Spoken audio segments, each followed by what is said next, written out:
We've seen tanking at its absolute maximum. For most of us, we lived through the Sam Hinkie era in Philadelphia, where he made it abundantly clear that they were gonna lose on purpose and tank for higher draft picks.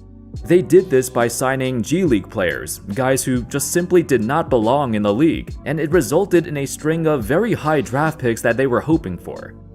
Of course, this process did not go unpunished, as Sam Hinkie was essentially blackballed from the NBA, and it forced the league to revamp their entire lottery system. However, what about other times when tanking leads to astronomical success? In this video, I want to take a look at 5 different times when a team tanked their season, and it culminated in a draft selection that would change their franchise forever. How's it going, folks? My name's Andy, and these are the NBA's most successful tanking moments in history. Let's get started. The Spurs are one of the most successful franchises in sports, just with their consistent high level of success that could only be reached by having great management and even greater players. However, back in the late 1980s, with the era of George Gervin coming to an end, it created a massive hole in their roster. A hole that could only be filled by a franchise superstar, which they have still yet to find. There was one guy in the 1987 NBA draft whom everyone had their eyes on: David Robinson, the only player in that draft who was considered a generational talent, so much so that he wasn't gonna arrive to the NBA until 2 years later due to his service in the Navy, yet he was still the consensus #1 pick. The Spurs, however, they were a decent team. In the past couple years, they won 35 and 41 games, and not really in a position to get the #1 pick, because they weren't that bad. Until they decided to employ the ultimate tank strategy. In the 1986-87 season, Mike Mitchell had been their leading scorer for the past several years, but he came into the season out of shape and reportedly struggled with substance abuse. So early in the season, the Spurs had a difficult time, winning only 8 of their first 33 games. However, even as Mitchell got into shape and returned back to form, they still kept him on the bench. Because they lost so many games at this point, it was a waste of a season. Instead, the Spurs saw this as a golden opportunity to lose on purpose and hopefully get a chance at David Robinson. Keep in mind, the lottery this year was a bit different than previous years. The 7 worst teams in the league had a chance at a top 3 pick, so the Spurs made a conscious decision to make sure they finished with a bottom 7 record. Towards the end of the year, in late March, the Spurs went on a 10-game losing streak. In that span, Alvin Robertson, the team's best player at the time, played fewer than 25 minutes in 6 of those 10 losses, and most of those games were super close. Why did the Spurs inexplicably sit out their best player down the stretch like that? Well, you know the answer. That 10-game losing streak solidified the Spurs with the 4th worst record in the league, and a shot in the lottery to get David Robinson. Lo and behold, it worked. The Spurs' plan to tank was a success. And throughout the course of this video, this will not be the first time you'll hear about the Spurs. In the early days of the NBA, the top pick of the draft was decided by a coin flip between the 2 worst teams in each conference. The team that wins the coin flip gets the #1 pick. The team that loses gets the #2 pick. It was as simple as that. As you can tell, these lottery rules were very easy to take advantage of, and nobody did it better than the Houston Rockets and Chicago Bulls. The 1983-84 season was actually notorious for the pure ridiculousness of the worst teams racing to the bottom of the standings. Let me give you an example. These were the 2 worst teams in each conference. At a glance, 26 to 30 wins, that's not even that bad for being at the bottom of the conference. Until you realize, oh, the Bulls lost 14 of their final 15 games. The Rockets lost 14 of their final 17 games. In early April, Orlando Woolridge of the Chicago Bulls sat out for 2 weeks with a mysterious injury. Woolridge was their best player at the time. Unfortunately for the Bulls, they did not tank well enough, as the Pacers secured the bottom spot of the East, and a chance for the coin flip for the #1 pick. Though the Bulls ended up with the #3 pick, and they did pretty well in this draft anyway, as you can tell. Regardless, the most glaring moment happened out west, when the Houston Rockets played 38-year-old Elvin Hayes a ludicrous 53 minutes in the second-to-last game of the season. Then they played him 35 minutes in the last game of the season, as the Rockets lost both games. This was necessary for them. They had to lose these last 2 games to secure the last seed in the conference, just slightly edging out the Clippers, who accidentally won their final game. So that set the stage for a coin flip between the Rockets, the bottom seed of the West, and the Pacers, the bottom seed of the East.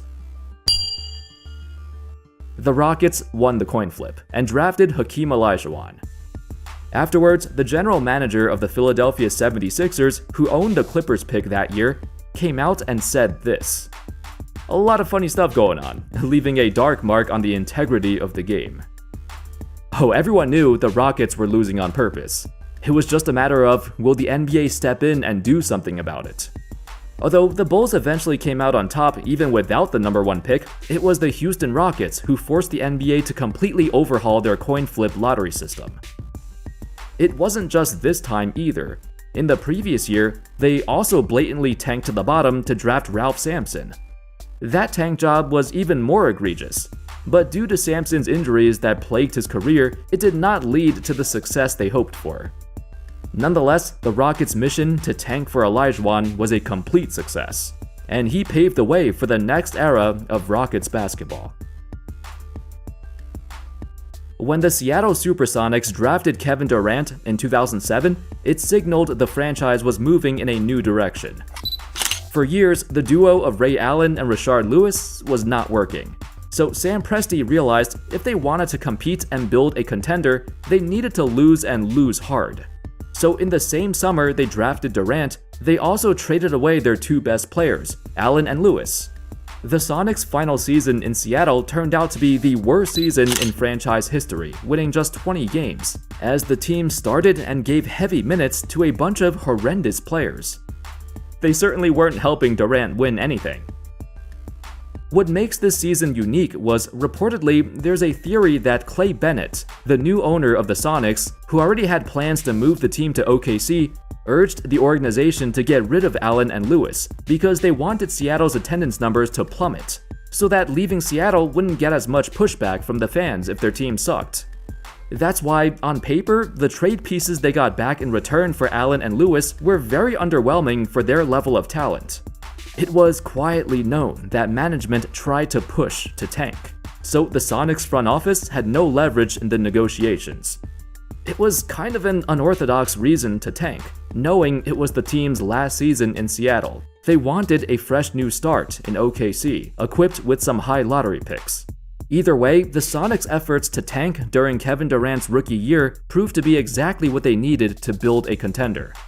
In the 2008 draft, they landed the number 4 pick and drafted future MVP Russell Westbrook. Looks like this strategy worked out well, even if an entire city got shafted. We've talked about the Spurs tanking for David Robinson back in the 80s, but there was nothing more notorious than their infamous tank job for Tim Duncan. Some say it wasn't necessarily their intention to tank. After all, Robinson was injured for most of the 1996-97 season, so it's not like they planned to lose so many games. In the previous couple years, the Spurs had won 62 and 59 games respectively, but it was on the back of Robinson. Without their MVP, they were nothing. However, the severity of his injuries were called into question. Reportedly, Robinson was doing full-scale workouts by early February, and could very well come back to play. Instead, the Spurs chose to sit him out the remainder of the year, as he finished with only 6 games played for the entire season. It was the right choice. I mean, they lost too many games already. Even if Robinson came back on time, they probably wouldn't have made the playoffs. So why not just keep him out and lose more games? A wise choice nonetheless.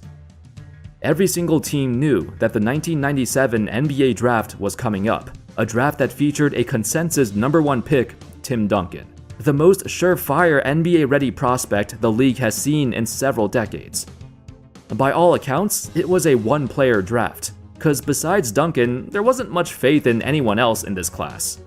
In hindsight, there were several players who turned out very well too. At the time, however, it was a one-player draft. So if there was any draft where it was the perfect time to lose, this was the one. Funny enough, the Spurs have pulled this off on numerous occasions.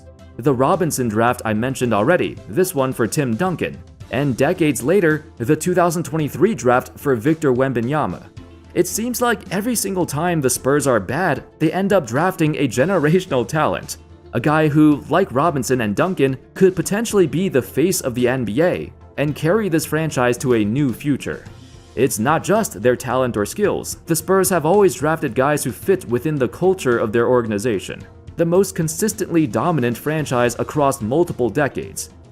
It took some luck and some timely tanking to get it done. However, this draft to get Duncan in 1997 changed the course of their franchise forever. An article surfaced regarding the Cavaliers in the years leading up to the 2003 draft class. According to former Cavs coach John Lucas, he accused management of purposely trying to lose. They trade all our guys away and we go real young, and the goal was to get LeBron and also to sell the team. I didn't have a chance. To add on further, he listed several trades by the Cavs front office that he thought were horrendous and completely sabotaged his chances to lead them to wins. Andre Miller was really coming into his own, and we traded him to the Clippers for Darius Miles, who had a bad knee, and Harold Jamison, who was waived. We traded Lamond Murray, who averaged a team-best 16.6 points in 2001-2, to the Raptors for Yogi Stewart, who was on the injured list. We traded Wesley Person for the 49th pick, which was Matt Barnes. So I couldn't win. Midway through the 2002-3 season, John Lucas got fired. I've heard people claim there's a difference between a team that purposely loses versus a team like the Cavs, who weren't technically losing on purpose, they just had a horrible team. However, the reason they were so bad to begin with was because they traded away all of their best players. In the previous summer, they traded away all 3 of their leading scorers. I've never seen any team do that. The Cavs management hoped they'd be so bad they can snag the first pick of the 2003 draft, the most anticipated draft class in a long time. The Cavs finished the season with a putrid 17 wins, tied for the worst record in the league. But their plan was a success. The Cavaliers drafted hometown superstar LeBron James. The Cleveland Cavaliers select LeBron James. The rest is history. And those were the NBA's most successful tanking moments in history. Let me know your thoughts in the comment section. Can you think of any other times when a team made a conscious decision to tank their season, and it ultimately turned into a success, because they got the guy they wanted to draft? Let me know in the comments. Thank you all so much for watching. I hope y'all enjoyed the video, and of course, as always, I'll see you next time. Peace.